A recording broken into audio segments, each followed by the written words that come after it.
Yo, what is up, everybody? This is Afro Kuma Gaming, and today's Dragon Ball Z Dokkan Battle video.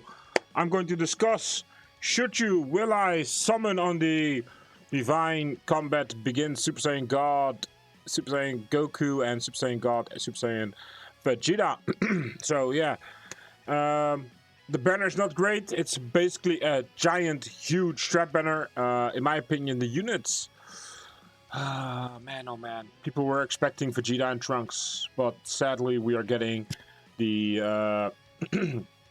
the uh, the Blue Bros first, of course. So my 2 cents on them, they're pretty decent, you know. If they came out in a different time, you know, with a different kind of banner, it would have been way greater. I will be doing a video later on as well about my opinion on the Bardogs, the Super Saiyan 3 and Super Saiyan 2s and 1 EZAs, of course. But that's later on today in a couple of hours. But first, we wanted to talk.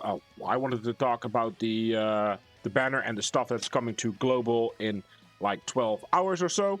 So let's start off with the banner. But before we go into that, thank you for always subscribing and watching the videos. I wanted to say some appreciation that I truly do care.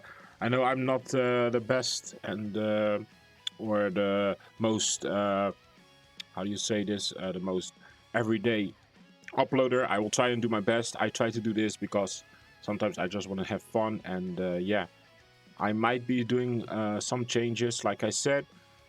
But we are starting off maybe tomorrow night. I'll be doing just a chill stream on my YouTube. And yeah, that's going to be very interesting, you know, just chilling, doing some virtual Dokkan Clash and maybe some other events. And also, if you want, like and subscribe, man, and ring that notification bell. But here we go. So, let's go over the banner first, and then we go into the units a little bit more. So we have of course, the Goku and Vegeta card right here, and then we got a new Jocko as a sub unit, so that's okay-ish. I don't know why we get a Jocko, but hey, who cares? I didn't read about him because he doesn't completely. I don't care about him. Let's go over to the other units. So the androids, they're pretty awesome. Great, you know, for different kind of events. They're not the worst of units that you can have.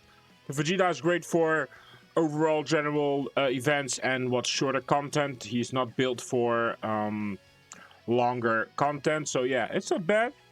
In my opinion, I always say you don't need to have like a stacking unit or something, man. People always tend to focus on the harder events, but sometimes people just want to have fun and show off teams. You can do that in Extreme Super Battle Road. These are what's shorter, a little bit more dangerous for Vegeta to run, but still fun. The Golden Frieza, it's fine, you know, it's fine. I still like him. He does still quite a good amount of damage, so I'm good with that.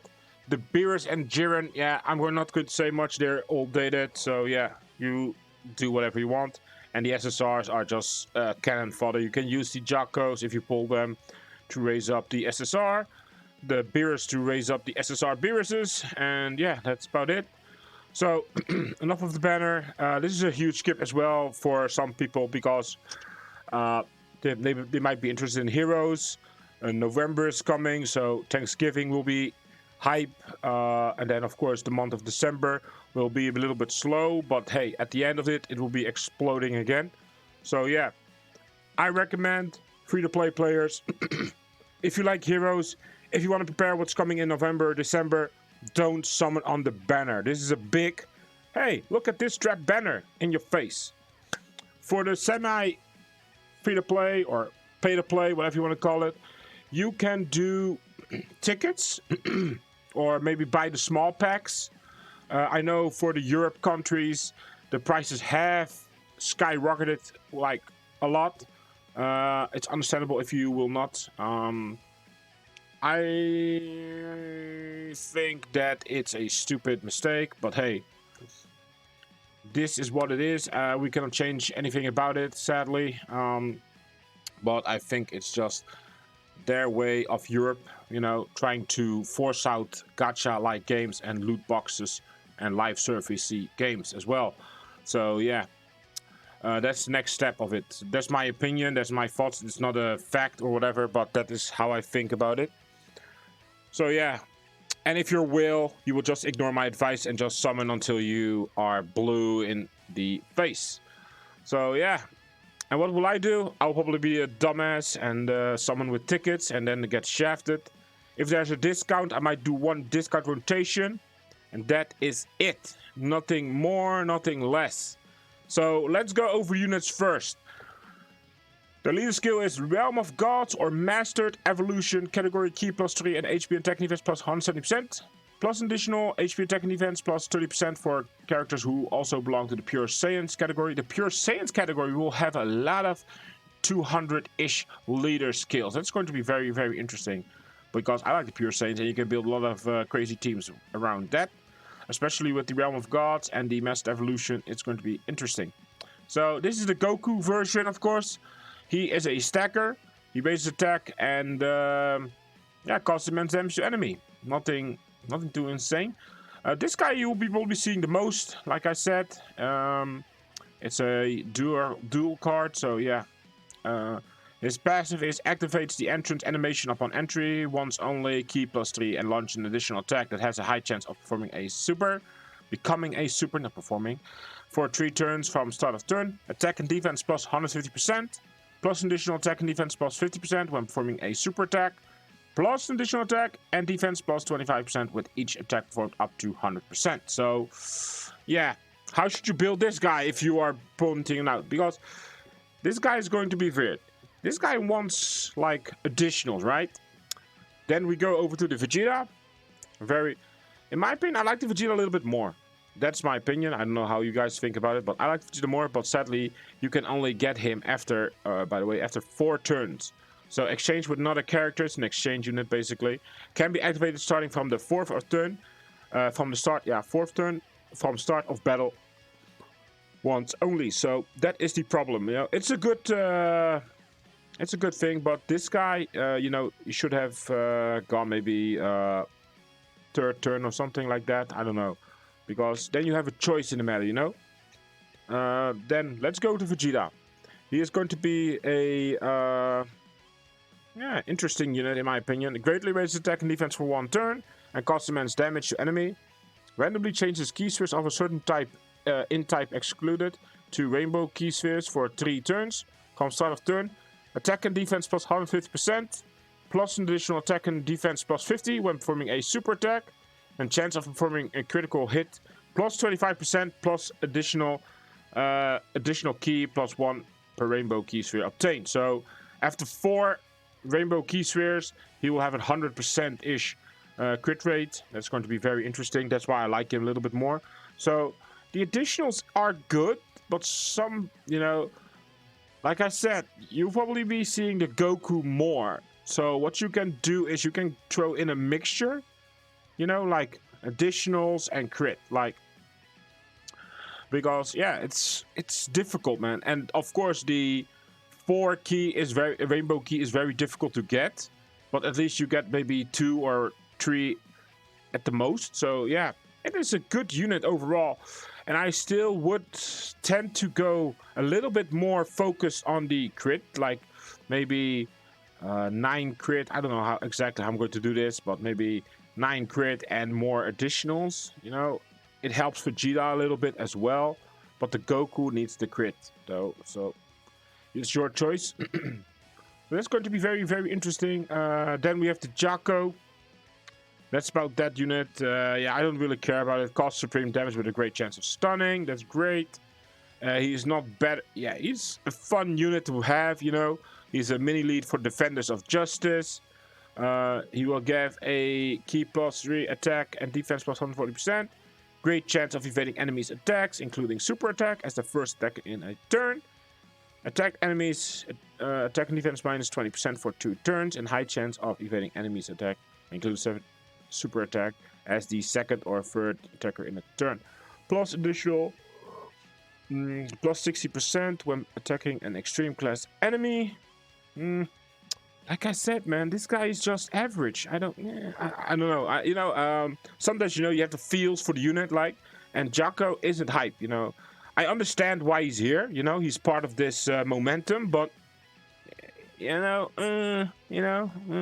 it's fun, for stuff. But yeah, he's just there.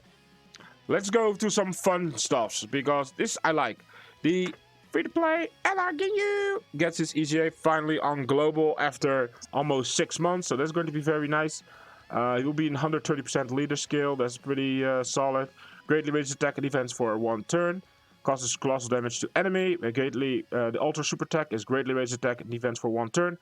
Causes mega colossal damage to enemy and raises extreme allies attack by 20% for 1 turn. So that's very, very nice because he's going to boost everyone. Yay! And what does his passive do? Ki +3 and attack and defense plus 59%, plus an additional attack and defense plus 10%, up to 59 per Ginyu Force Squad leader.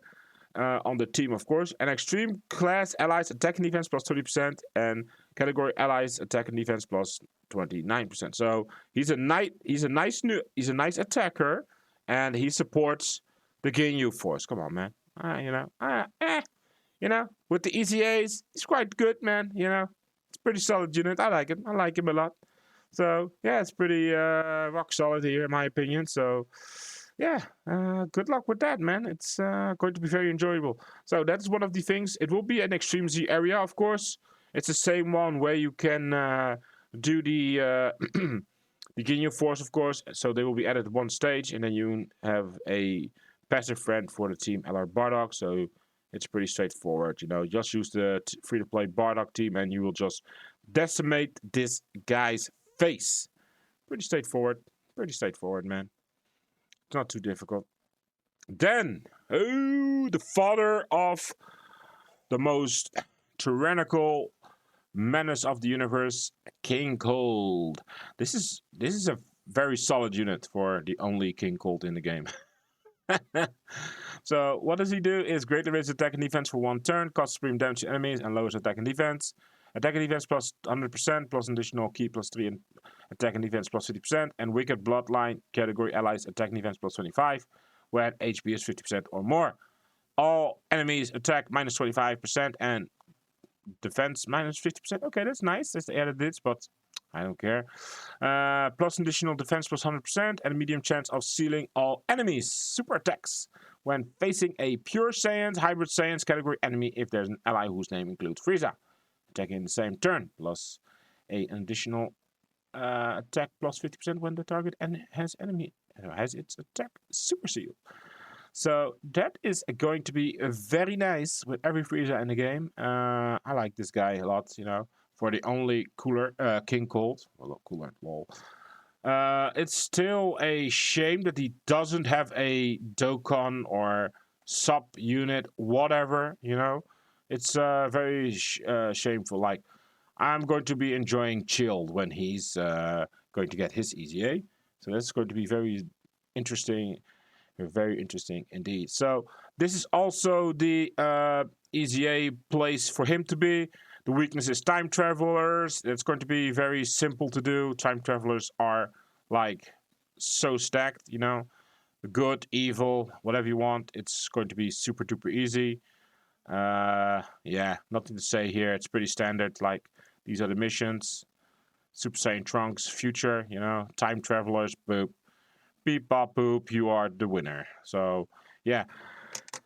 Okay, this is it, guys. I will be doing a Bardock video later today, giving my opinion, my 2 cents, and that's it, man. I hope you all enjoyed today's vid. I will be doing, of course, the summons. Ha! You thought I forgot, right? No, I'll be doing the summons. That's in a couple hours, so yeah, expect that. So, like I said, it's going to be the Bardock video, what I think about the EZA. After that, I will do the summons tomorrow. And I might do somewhere in the weekend the Bardock summons on JP. The Dragon Ball Z Bardock is one of my favorites. So yeah, that's good to see. Good to know. And that's all I have to tell you guys. And I hope you have a great day, night, wherever you are. Don't forget to like and subscribe. And for now, peace.